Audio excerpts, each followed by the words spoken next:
Hello, welcome to But Are There Dragons, a podcast where two friends pick a book at least one of them has not read and work their way through it a few chapters at a time.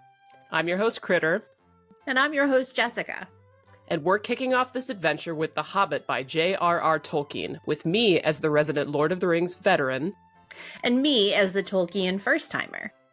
In this, our third episode, we're going to discuss chapters 6 and 7. Before we dive in, Jessica, how are you doing? I'm good. I'm a little worried for our party, but I'm good. Okay.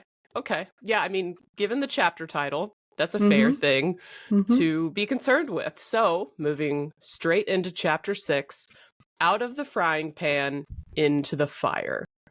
Yes. Let's set the scene.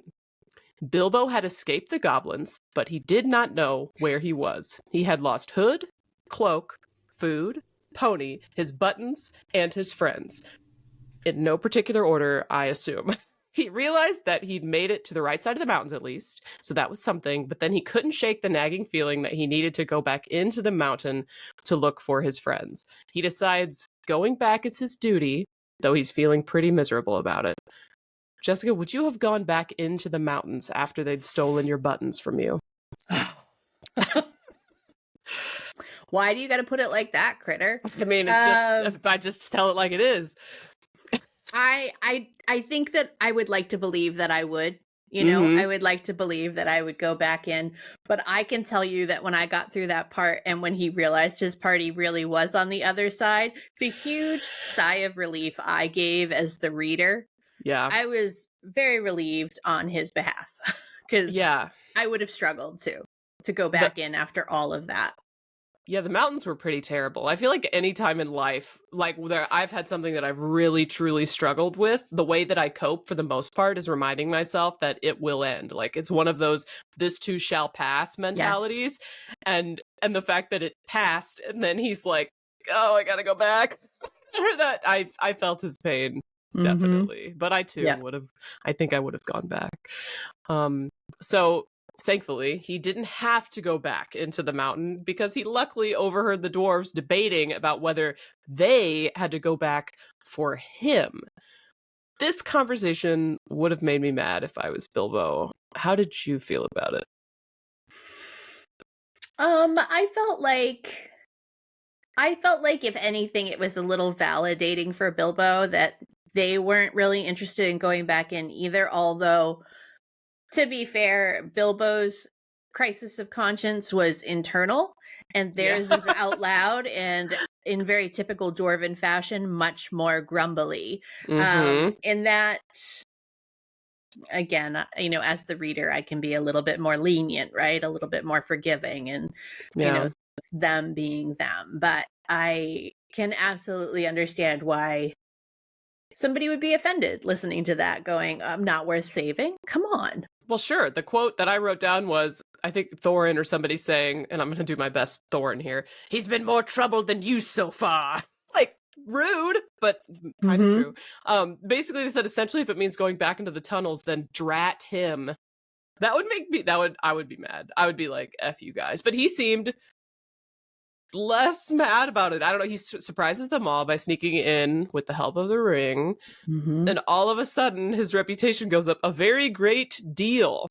So to me, so far, I've kind of decided for myself that dwarves are a little fickle, right? They're literally like, screw him, he's terrible. And then 1 second later, because he manages to sneak past their scout, they're like, wow, this guy, he's really got something to him. Like, are you feeling that about the dwarves at all? Yes. Well, so again, the polar opposites of, oh, he's a hassle. Oh, he's a burden. Oh, he's this, that. Oh, he's Mr. Marvelous. Yeah. It's really kind of lightning fast, those transitions. And another fast transition that happened there, just to segue just a little bit, is Gandalf in that moment telling his story about what he did to save the party. First off, is a whole vibe on its own. And then, like a light bulb, like a switch, whatever did you drop him for, Dory? The most accusatory tone. I read that and I'm like, oh, justice for Dory. Don't do that to him. It's not like you dropped him on purpose. No. So we got a lot of lightning fast, key changes here. Not just with the dwarves, but they do absolutely, uh, you know, waffle back and forth a little bit. They do. And so I know I think it was our last episode, I talked about how Bilbo made me a little mad when he didn't tell Gollum what was in his pocket. He once again made me kind of like look at him sideways here when he didn't tell the dwarves about the ring. He sneaks past the guy who was on guard, and I can't remember which one it was. Balin.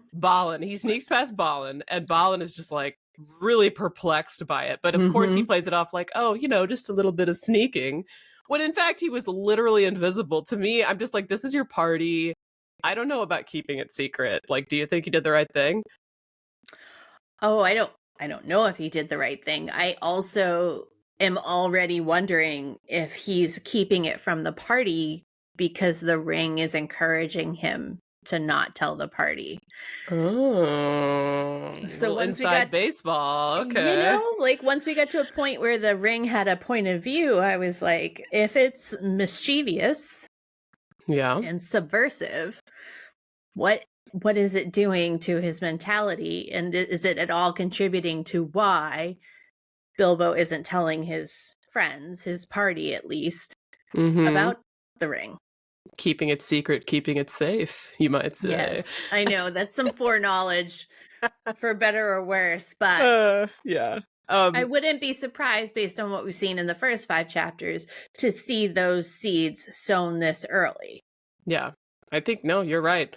So you mentioned Gandalf giving them his like rendition of how he saved them down in the caves. He also noted that he'd need to find a more or less decent giant to block up the goblins' cave. Yes, that they'd all been stashed in. I didn't realize there were more or less decent giants. Like, did you? Did that surprise you? No, totally took me by surprise. And yet again, just a casual mention, like, oh, I'll just go hit up my bros in the mountains and ask them if they'll blockade that. Yeah. So that was kind of a lighthearted thing. The other Gandalf moment was he and Elrond apparently knew all about this significant goblin presence. Yeah. And did not disclose that information.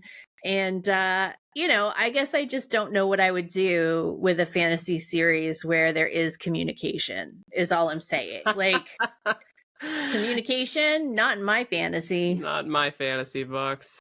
So you mentioned Gandalf being like kind of wily, and I actually also wrote this down.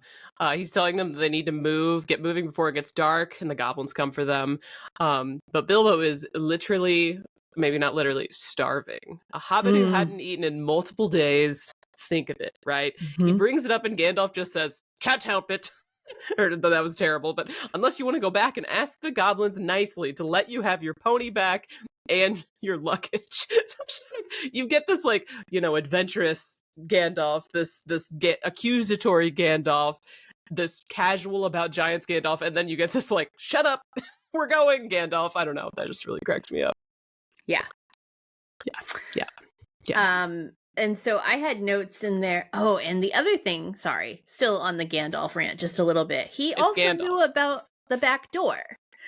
Yes, he did. So, and that's on reading the book instead of just watching the movie, right? But like, these are all things that as we're reading through, nobody else in the party knows, but turns out Gandalf knows more than he's saying. Surprise. So they're traveling, they get caught in a landslide. The day wears on. I love this description. Let's a little literary umami to kind of start this episode. The sun had long gone behind the mountains. Already the shadows were deepening about them, though far away through the trees and over the black tops of those growing lower down, they could still see the evening lights on the plains beyond. Like, I don't know about you, but there are several kind of landscape descriptions in this chapter and the future chapters that you can just see. Like, it's just in your mind's eye. He's feeding it to you, and he's doing it so perfectly that it's just so hard. Like, you can't help but picture it. I don't know. It's a painting. It's literally a painting. Yes. Like, I sit down and put something like, I'm terrible, but I could put that in a painting based on his description, and I don't know, I think it'd be really great. It's gorgeous. Well, I mean, why do you think it's inspired so much art over the years, right? Like crazy amounts of art. So true. My literary umami was Over the Edge of the Wild on the Border of the Unknown. And I just thought that was everything uncomfortable about an adventure, right? Like everything a proper Bagginses would want to avoid. And I just thought it was a great descriptor. So that was my umami bit from this chapter. I love it. This is less like poetic and more just perfectly visual, but I wrote down one more thing.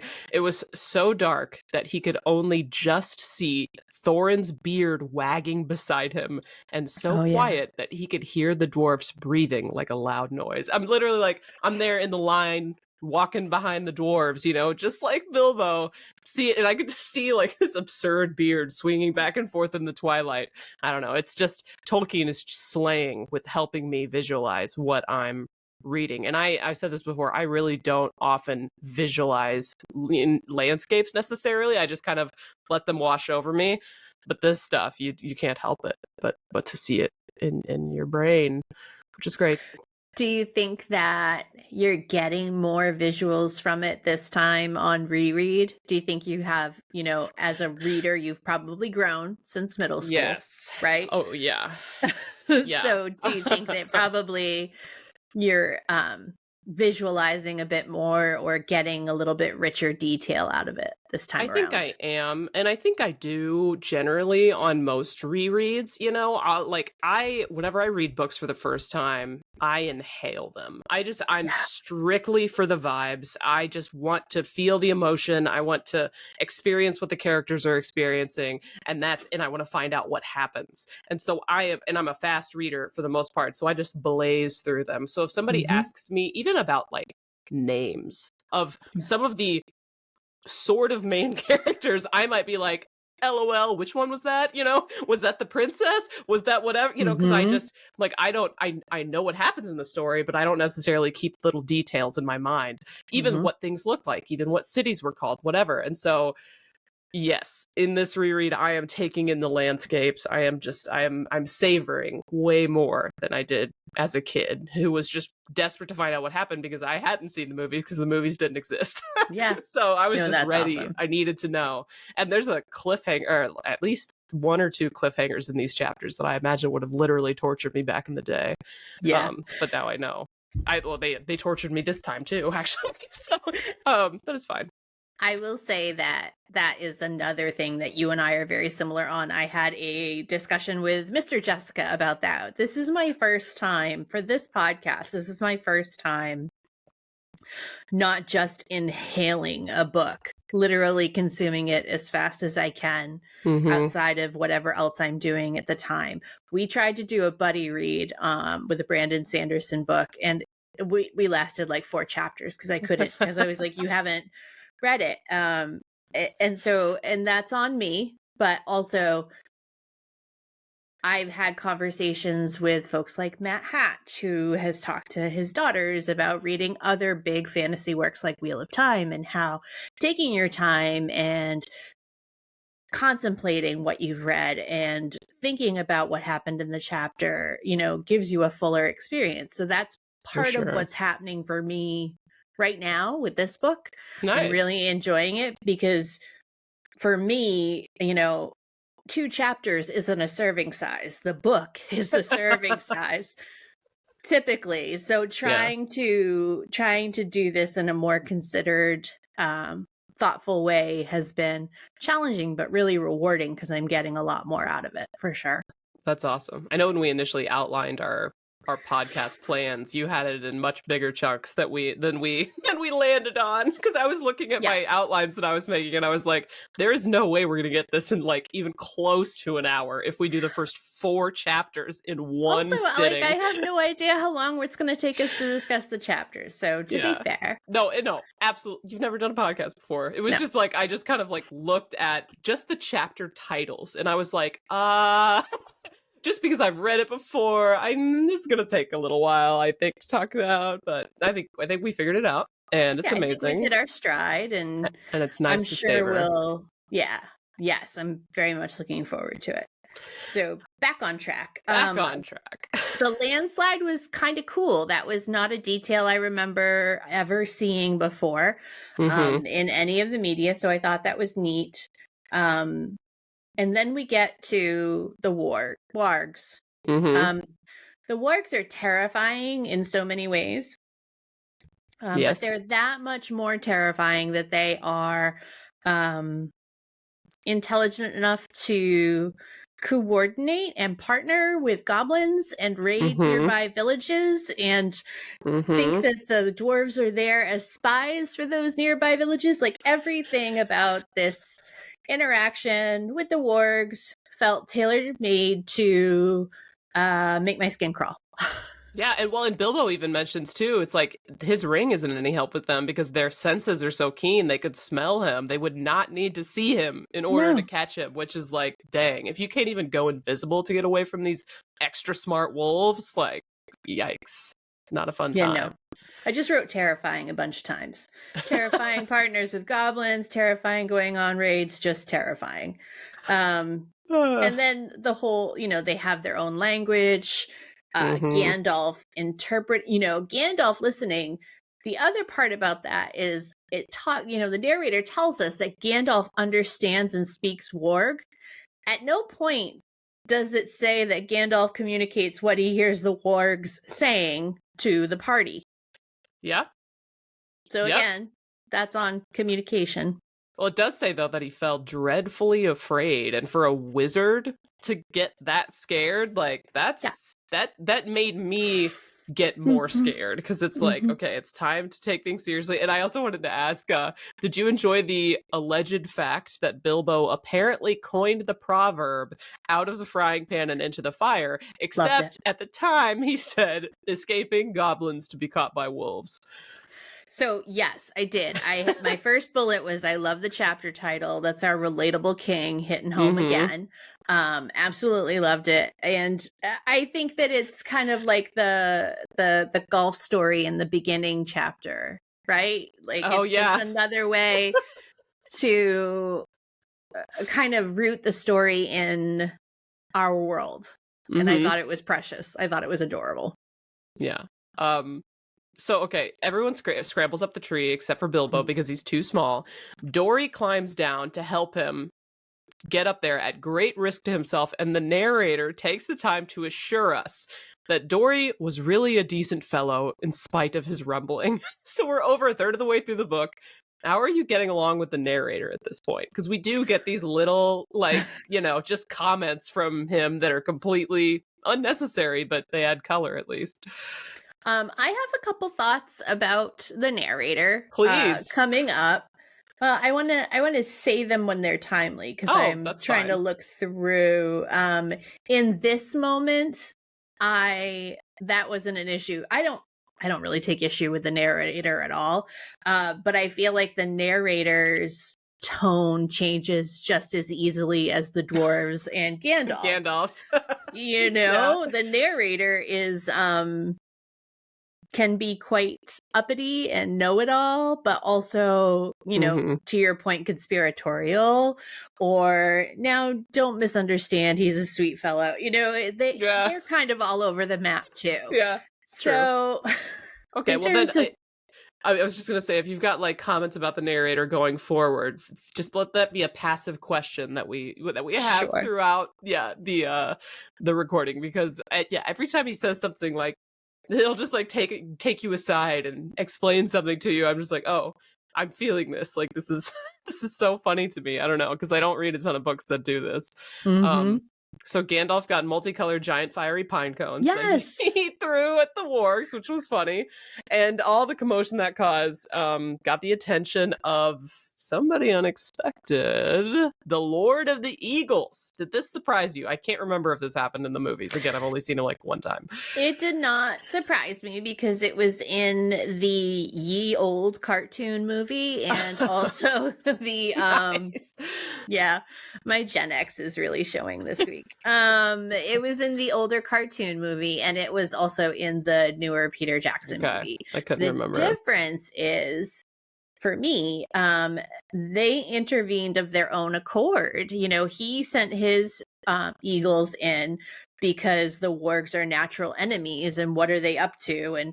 And so that was completely, I shouldn't say completely different. I was left to assume that somehow Gandalf had miraculously summoned them. Whispered After, into yes, a moth, yes, whatever. yes. Yeah. So I had made the assumption that somehow Gandalf had gotten them involved, whereas in the book, they intervene of their own accord. Again, rightfully so. They have these really terrible neighbors and want to mess up their work. Yeah, I totally understand the urge to be like, I'm gonna mess with this guy. Like, I hate my neighbor. This guy's the hashtag the worst. So I'm just gonna mess his day up. I'm just gonna take the time out of my day to mess with him. So yeah, I appreciated that about the Eagles for sure. Yeah. All right, so the goblins show up and devise a plan to burn down the trees the party is in. They sing mocking songs. And so I'm not going to lie, you said in a past episode that the goblins have the worst theme song. But Andy Serkis's version of this 15 birds and 5 fir trees song, I really liked it. How did you feel about it? There were parts of it that I highlighted because I feel like I've heard parts of it, and I'm not 100, like I'm planning on doing a rewatch of the Hobbit cartoon when we're done. Yeah. And I think it might have been from that, but there were definitely lines of it that I was like, oh, I'm pretty sure I've heard that before. Yeah. So I did think that was good. I also, kind of the crap talk, right? Like Gandalf and them having back and forth. It wasn't just them singing about putting you in their cook pots. They were talking smack. Yeah, and he was talking and right back. He like, was talking it back. Little boys don't whatever. Oh my goodness! Dang, look at you. So okay, the Eagles swoop down, save the day at the literal last second. Their like toes are getting crisped by this fire, but they almost also leave Bilbo behind. Like, how did they're eagles? How did they miss him? You know, what was up with that? I just attributed it to the fact that, Bilbo's a hobbit, and hobbits can be unseen if they choose to be. That's totally fair. Okay. Yeah, no, that's fair. So it sounds like he hated the flight. Like, it was can you imagine like clinging to an eagle, like clinging to somebody's legs who's being clutched in the talons of an eagle way, way up high? Like, that sounds like probably the worst. Yeah, so he was dangling from Dory's leg, I think, the whole time. So. And that just sounds like the worst thing ever. That sounds no bueno. Like, if you it's all up to you not to let go. It's probably really cold. He's also like starving, but hang on, little buddy. It sounds like a nightmare ride to me. I agree. So the eagles, they land on the eagles' nests or whatever. They talk to the eagles. I liked how the eagles didn't want to take the party anywhere near men for fear of being shot. They noted that the men would think that they were after their sheep, and at other times they would be right. I feel like you gotta kind of respect the honesty. They're like a little self-aware. The other thing about that exchange, my note just says define prisoners. So the dialogue where they're discussing, you can bring the prisoners over to here. And that leaves the whole party going, are we still prisoners? And I thought it was just a cute device for the story to kind of foster that mistrust for a little bit longer, because they were in fact prisoners. It was accurate to the moment, and they didn't know what to think. I thought that was funny. It was just a blip. It's a nothing detail, but it struck me as funny in the moment. There was another nothing detail, I think, in the same interaction where Bilbo lands and he's just like, oh my gosh, it's like, I feel like I'm bacon taken off of a skillet and put back on the shelf by a fork. And then somebody, Dory or something, corrects him. He's like, the eagles aren't forks. And he's like, of course they're not storks. I mean, forks. Like, it's like we've got Bilbo stammering because he's nervous about the eagles, like, hearing him and thinking that he's trash talking them or something. It's like, I get it. Like, if you've got a gigantic bird of prey sitting right next to you, who, by the way, like, later on calls him a rabbit or like a bunny or something, you know, so they're like, Yes. they could easily partake, but, you know, they're not, thankfully. I kind of related to his nerves there. Oh, go ahead. Were you going to say something? I was just going to say, you know, there's been no rest, right? Like they went through that grueling ordeal, and then they literally have this breakneck rush through the forest to wind up a tree. And then they're, you know, just completely uncertain of their fortune. You know, they're still not convinced that being picked up by these massive eagles is good fortune. I think that's valid. Totally fair. So Bilbo finally gets to eat, though he didn't really help in the food prep. And I feel like the dwarves, what I said earlier, it was kind of fair that he has not been much help, period, in this entire adventure. So if you were one of the dwarves, how would you be feeling about Bilbo right now? I think that I think I'd still be skeptical, right? Yeah. I think I'd still be, okay, well, everybody's saying we needed a burglar and we got this burglar. Still remains to be seen that there's any reason why we brought this fellow along. Right. Like, so I think skepticism. Fair. For he sure. Can't even cook a meal.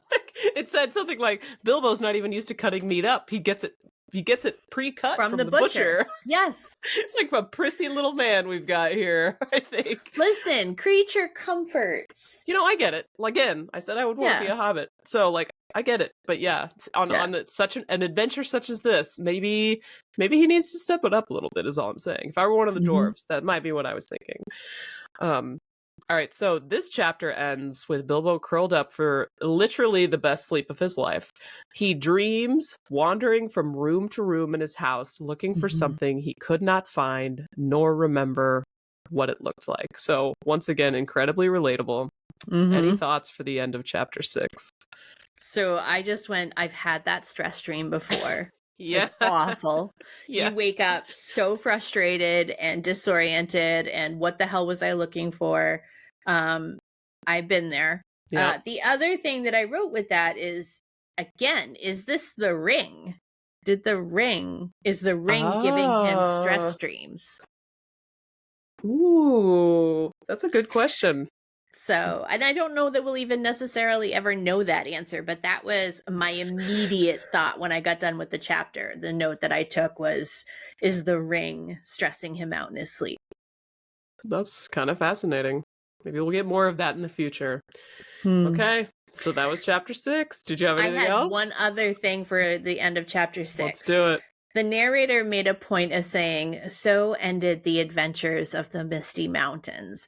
And they've not done that in previous chapters. So I thought it was kind of neat, but also tonally a little bit of a change. So I'm wondering what it marks, but it definitely indicates that the narrator is treating this as a section of the story. So I just thought that was neat. Not that it's pivotal or anything, but I thought that was neat and it was different. And again, the language is a little bit old school. It's not really how you would see a book written today, but I thought that it was neat. It definitely gave storytelling vibes, right? You know, like you could see somebody reading their kid a bedtime story, for example, and like you can't read the whole book in one sitting. Perfect stopping point, you know, and that's the end of the Misty Mountain section. Time to go to bed, son. You know what I mean? Like, and then the next day you pick up and you move on from that section. It's cute. I totally agree. It's like a nice little thing that Tolkien did. Yeah. Cute. We love it. It's cute. Yes. Okay. So, chapter 6, closing the book, ending the Misty Mountain saga. All right. Chapter 7, Queer Lodgings. So the party gets to ride on the backs of the eagles this time, but Bilbo still hates it. How are you about heights? Would you have hated it too? Oh God, no! I would have been Bilbo, to the point where Bilbo, when the eagle that takes Bilbo makes a comment about what a gorgeous day for a flight, what could be better? And Bilbo's response is a warm bath and a late breakfast on the lawn afterwards. And I'm like, amen, brother. You are not wrong. That is a much better way to start your day. Yeah. Okay, that's fair. I think it would be cool, but he has a good point where there are better things probably. Then it's also probably really cold, and eagles wouldn't Yes. necessarily feel that. And of course, I'm not thinking like this is a fantasy book, so maybe the sky at the top of a mountain isn't that cold. I don't know. Doesn't matter. So, but I will like qualify that just by saying I think that you know, like school age Jessica would have thought it was amazing because being able to fly is a dream. Mm-hmm. Middle-aged Jessica is a control freak and would want to know that the person who is flying her is a trusted friend. And I don't know that. I don't feel like Bilbo's there. Mm-hmm. So I think that there is a role with trust to have an enjoyable flight at some point. I just don't feel like it's today. Mm-hmm. Mm-hmm. Mm-hmm. Yeah, that's fair. Yeah. So the party gets deposited on a giant rock, and they say their farewells. It turns out there's a formal eagle farewell, which I really liked. Farewell wherever you fare, till your eyries receive you at the journey's end. And the proper response being, may the wind under your wings bear you where the sun sails and the moon walks. I really wish sick greetings and farewells like this were still kind of a thing. You know what I mean? It's like a secret handshake, but instead it's like, you know, you say all these fancy flowery words and it's amazing. You know, I don't know. Are you a fan of fantasy greetings? I am actually. I love a good fantasy story that gives us ceremony because it's almost always, you know, the writer has taken the time to create that and hopefully has taken the time to support that in the story. Yeah. And you know, there's background and it adds culture and it adds dimension to the story. So I really do. Yeah. You know, I live a life kind of ceremony free. Yeah. I think we all do, right? For the most Yeah. part. But So when yeah, we no, see that's it, one of the things that I've always loved about fantasy stories is their rituals, is their traditions, is their ceremony. Yeah. Same. Okay, so Gandalf lets the party know he's more or less done with what he set out to do and would probably be peacing out soon. The dwarves protest, but Bilbo literally weeps. I personally think that's a little dramatic. What's your position on the matter? I think that Gandalf is just such a loose cannon. You never know which emotion you're gonna get. I don't know that I'm even surprised anymore. I will say that I wrote cool, peace out, Gandalf. So, It was real. you know, like he's on his way out yet again. And also the, you know, the justification that he goes through with it. You know, I told you I wasn't going to stay for the whole time. I've already stayed longer than I intended. And it's probably about time for you guys to, you know, do it your own and yada, yada, yada.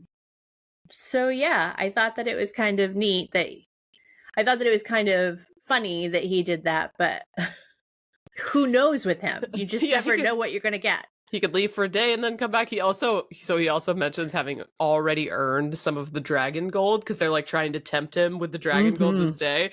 And whenever he says that, like, well, I've already earned some. The dwarves just like zip up, like they are silent. And I'm over here like, okay, I get what he's saying. I think he has earned some of that gold, but also they've got like a contract with Bilbo. Like, where's Gandalf's contract? You know, I could see the dwarves being like, you didn't ask for anything. Why would we give you something? Right. You know what I mean? They're very contractual. Yeah. But yeah, no, he absolutely pulled their biscuits out of the fire a couple of times. Yeah. So contract or no. A tip at the very least. Yeah. I think it's totally warranted. Okay, so Gandalf knows of someone with a capital S in the area. Oh, yes. Appalling when angry. Oh yeah, go ahead. Sorry, before we move on to someone, capital S, there were two notes that I had about the birds. Absolutely. One was that the storyteller made a point of telling us that the lord of the birds became in days after the king of all birds. So again, I made note of it because I've already seen that there are seeds that are being sown for the future. So I took special note of that, he's going to get an upgrade. And the other thing is that they mentioned the Battle of Five Armies outright. And that's the next time that they encounter the eagles. And I was like, that's beyond foreshadowing. What comes after foreshadowing? That was like foretelling. So I just thought that was neat. I forgot that's when this happened. The like jumping ahead. Like, by the way, a battle's coming. I don't know if you looked at the chapter titles, but just so you know, it was just just very casually inserted. We won't see them again until the Battle of the Five Armies, and I was like, what? Oh, okay. Noted. So that's all. I just wanted about the Eagles before we move on. I'm very excited about someone with a capital S. So he's appalling when angry, kind enough when humored. Were you just as nervous as the dwarves seem to be nervous for themselves? I was. Yeah. Because they have not met any kind strangers, like just across the board kind. Elrond seemed okay, but he was mysterious and magical and all of that. But for this character to be set up as mostly nice, if he likes you, just kind of makes me go, uh-oh, okay, let's see how that goes. Yeah. So Gandalf describes Beorn, a skin changer. Maybe a descendant of ancient bears, maybe a descendant of the first men. He keeps horses and cattle who work for him and talk to him. He's a vegetarian who keeps bees. Bilbo and the dwarves seem like content with this description. Like, oh, that's plenty to think about. Like, how did you feel about the description of Beorn? I think that only a wizard of Gandalf's stature would just so casually talk about a skin changer like that. But also, part-time bear, part-time dude, sometimes nice guy. I guess that kind of tracks, right? Yeah, that's fine. So, yeah, I thought that the description was interesting. I also will say all the different types of stories that I've read, not that I'm particularly well read, I've never heard it referred to as a skin changer other than in The Hobbit. Like a shapeshifter. Yeah. And I don't know that there's really a difference of any kind. I just never used that particular terminology before or heard it before. And Bilbo comments on it, like thinking he's a furrier or something. And then, I found this to be an incredibly sick burn, even though it's incredibly simple. But Gandalf replies, "Don't be a fool, Mr. Baggins, if you can help it." And I'm like, dang. Ouch, like if you can help it, you know what I mean? Because anyways, I love that. So I literally have that written down. I'm going to stop saying that. I apparently say that in every episode, but I wrote that down just with the word ouch next to it. Yeah. And then I wrote, but just a few pages later, his introduction is, "That's Mr. Baggins, a hobbit of good family and unimpeachable reputation." So again, just another kind of check mark towards, the tone changes pretty fast with Gandalf. Yeah, and I think he's like, it's almost like he's more informal with his friends. I guess that's kind of the way he is. He'll jab people. "Why did you drop Bilbo? That was super dumb." He'll tell Bilbo like, "Don't be a fool if you can help it."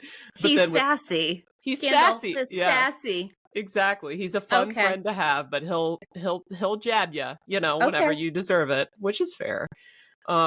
Okay, so Gandalf and Frodo, I literally wrote Frodo, it's so funny. Gandalf and Bilbo roll in, and per Gandalf's plan, the dwarves trickle in as Gandalf tells Beorn their grand tale. Did you like this sequence, this like repetitive? I did not. I didn't either. Okay, so it's not just me. The narrator made a point of telling us multiple times that it helped keep Beorn engaged. And that it made him more interested and made him want to see the story through. It also, from a back end kind of perspective, allowed Gandalf to say more things about the dwarves. Mm-hmm. You know what I mean? To introduce them like that. I was like, okay, I'm over it. Yeah. Okay. Same. Yeah. This is. Yeah, I actually have a question later about this, but I do feel like this is one of the slower sequences for me in this book, personally. And honestly, I would not believe that it worked for Beorn as a hook. I would have gotten pissed if the narrator hadn't told me. I would have been like, I'm already kind of a grumbly personality, and you're here wasting my time. This should have been a 5-minute conversation. It's taken 20. Get away. Go away. Legit. So a couple things interesting during this sequence that I thought lasted too long and was too repetitive. So Beorn had not heard of Gandalf, but he had heard of Radagast, who this is the first time I believe we've heard of him. And then Beorn had heard of Thorin and knew who his dad was and who his grandpa was. So I found that kind of interesting, that you would have heard of Thorin and not Gandalf. That kind of like elevated him a little bit, I think. Also, it makes me wonder how old Beorn is. Not that it's discussed or necessarily relevant to the action at Beorn's home, but if he knows more about Thorin's father and grandfather, well, that was, 30 years ago or something. So how old is Beorn? I mean, Gandalf, the way Gandalf described him at first, it's old. Maybe a descendant of the first men, maybe a descendant, I guess descendant, but like, yeah, I got the impression that he's kind of been a mainstay for a while, but maybe I'm wrong. And he's obviously magical if he's a skin changer, but does that mean that he's got a longer lifespan than That's a good question. A regular man would have? That's a good question. The other thing that I had written for this particular part was that comment was made in the storytelling about the hall had not seen such a gathering for many a year. And I love the way that Beorn was described, but I have a really hard time imagining him entertaining on purpose. Even though it's, the narrator specifically told us he did have some friends. The grumbly, gruff personality that I'm envisioning based on what was described, I really have a hard time imagining him having a dinner party of any size. But they dine with him. Tolkien does a wonderful job setting the scene again. So after dinner, it's warm and cozy. They're sitting in the light of dancing flames with mead in their mugs, the sound of wind and owls around them, dwarves singing, Bilbo nodding off, and then they go to bed. Was there anything about the scene that tickled your fancy? All of it. It was very idyllic. Yes. The other part though is I'm already at a place where I don't trust that. So I left it's my note for later in the chapter, but I left this chapter going, this was the calm before the storm. This was their brief respite before, the stuff hits the fan. Yeah. So do you want to talk about what happened that night, or should we skip to the morning? Whatever you want to do. Okay, well, I was just gonna. Yeah. I think I mentioned this later, so we don't have to like dwell on it. But Bilbo, he wakes up more than other people. So he wakes up in the middle of the night and hears like snuffling at the door or whatever, and he's like, "Oh my gosh, maybe Beorn's a bear or whatever." And then he goes back to sleep. And so the next morning, Bilbo sleeps in again. Another thing that he apparently does a lot, and he almost misses breakfast. Beorn's gone. Gandalf's gone until the evening. But then when he gets back, he puts them off with supper and smoke rings for a super long time before finally telling them what he had been up to. So that would have literally driven me nuts. He's like, "Oh, I've been gone all day. I'm hungry. Let's eat." It's like, can you talk and eat? Like, nope. And then this is the perfect place for smoke rings. Can you talk and blow smoke rings? Absolutely not. I would have punched him, I think. Gandalf does not communicate. I think I have found his one true flaw, because I will tell you that I've idolized Gandalf since I was a little girl. And now I'm at a point where Oh yeah, no, he really doesn't. He doesn't answer direct questions. He doesn't. Yes. He does not communicate. If I had this information, I would feel honor bound to communicate it to the rest of my party. Like immediately. Yeah. It's kind of life or death. Yeah. So, yeah, I think we've identified Gandalf's true flaw. Mm-hmm. So apparently there are bear parties outside of Beorn's house at night. At least there were that night before. So that was interesting. And I don't know about you, but have you seen, there's a painting that's like bear party or something. I can't remember the name of it actually, but it's this scene where there's a bunch of, you know what? I think it's called Dancing Bears. And if you've never seen it, you should Google it. But my Uncle Joe has the Dancing Bears painting like on his wall. It's very rustic. It's like exactly what I'm picturing happened that night, where it's just a whole bunch of like grizzly bears and they're like having a party, right? In this paint, I don't know. But so every time I read, or well, this time, whenever I read this, that's the first thing that came to my mind. It's just a bunch of dancing bears partying outside in this, this clearing.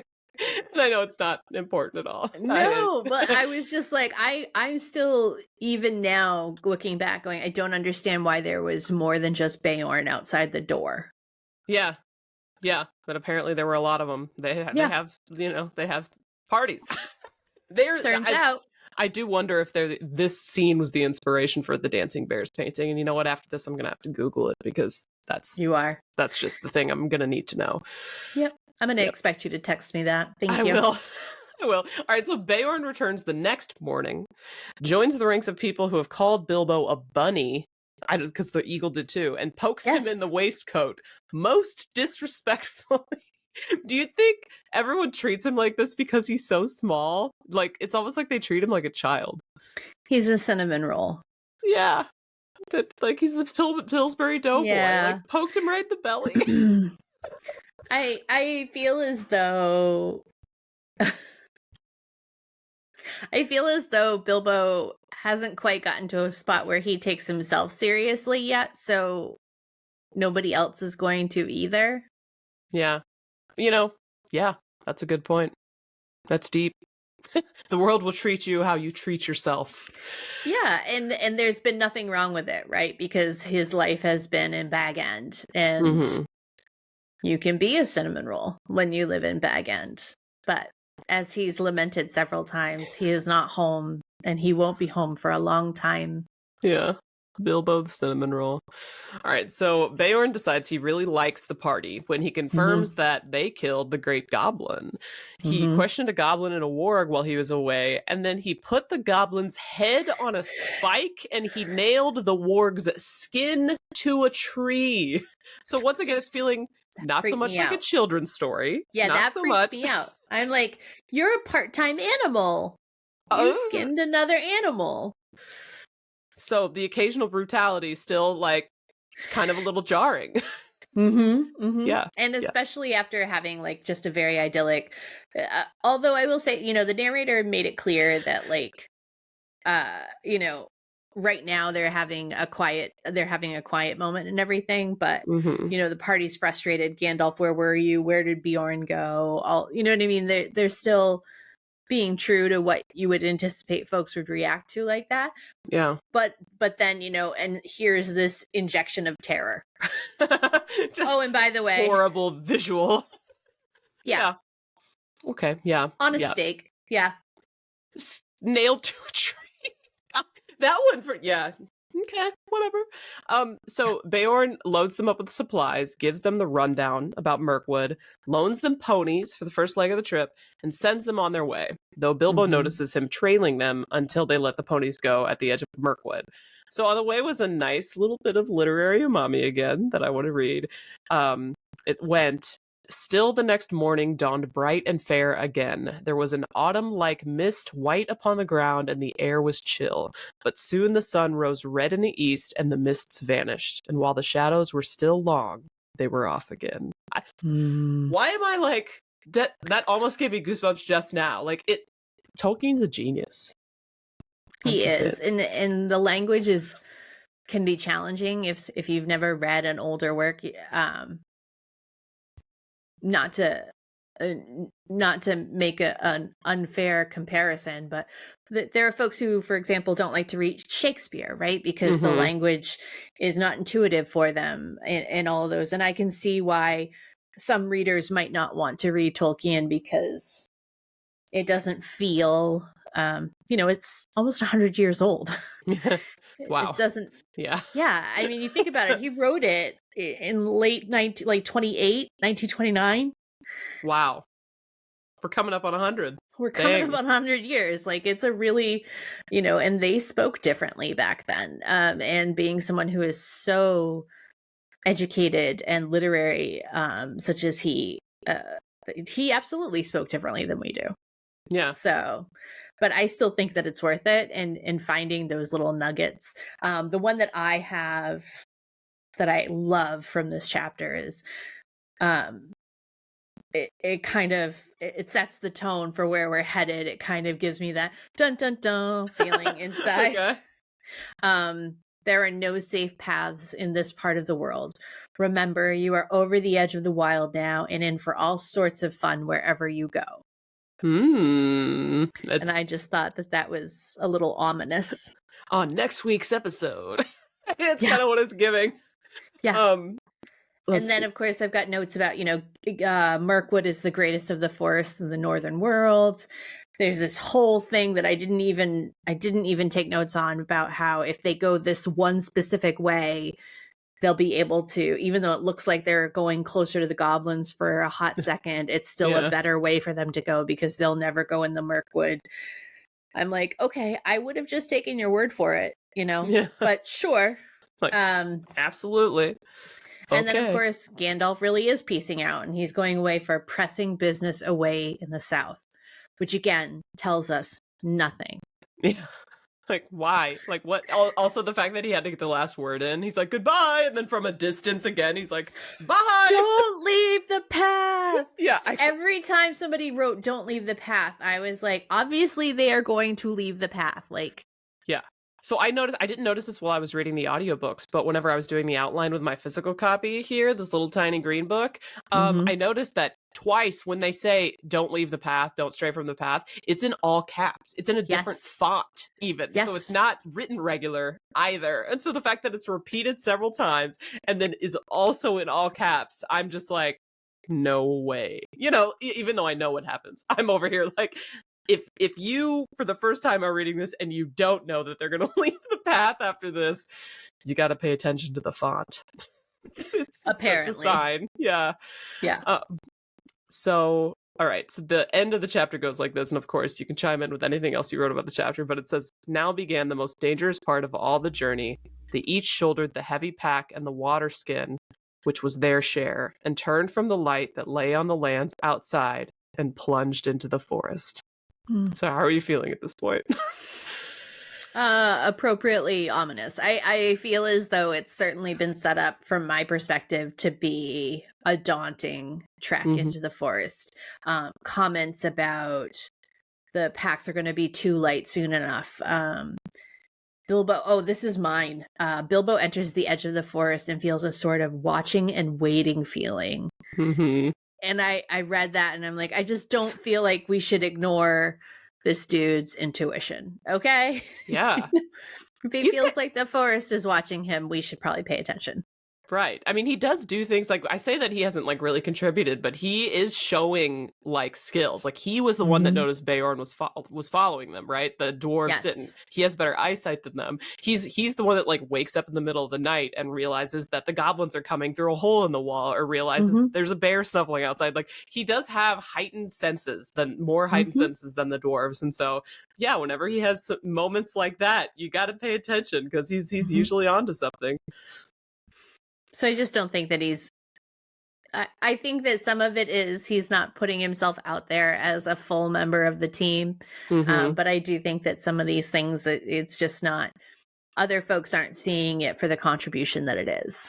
Yeah, for sure. I will say, since you mentioned the goblins, that was another thing that I had highlighted from the beginning of chapter 7, where they stayed in a little cave, and the narrator made a point of commenting in parentheses, a wholesome one with a pebbly floor, because almost kind of alluding to, what kind of trauma response this group might have to anything other than a wholesome cave. Yeah. So I thought that was pretty funny, That is funny. from a narrator perspective.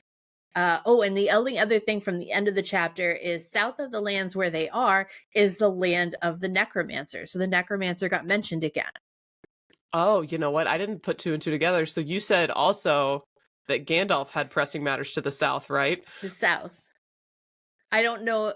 I don't, because it was south of the land where they are is where the necromancer is. I don't know how far south Gandalf is heading because, he gave us no information. Yeah, question mark. No one knows. Like, Radagast was also on the south side of Mirkwood, wasn't he?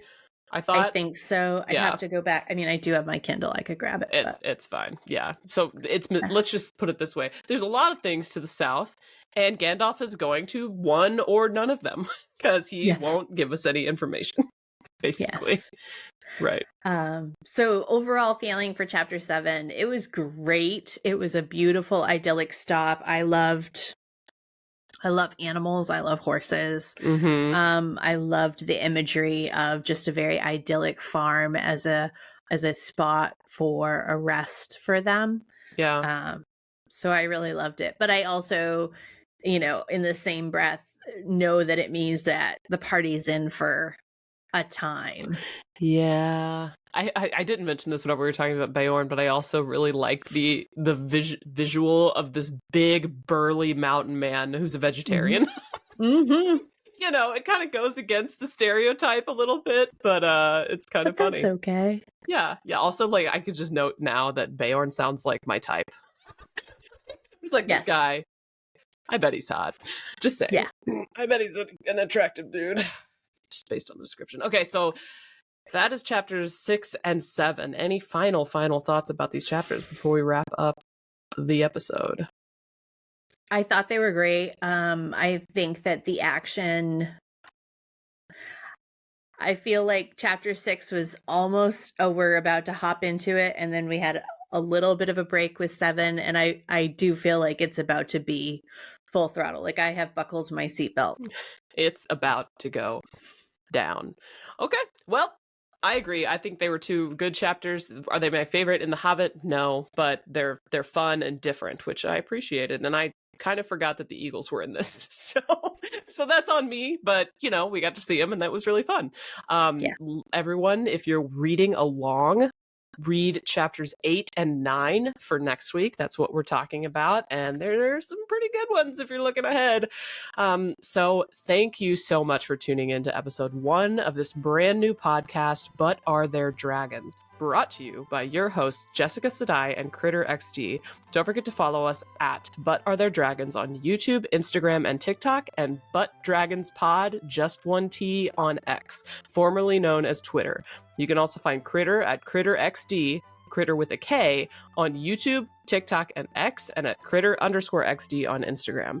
You can find Jessica by searching Shelf Indulgence on TikTok, Instagram, and X. That's it for today. We're workshopping catchphrases, so let us know on social media how you feel about this one. May the wind under your wings bear you where the sun sails and the moon walks.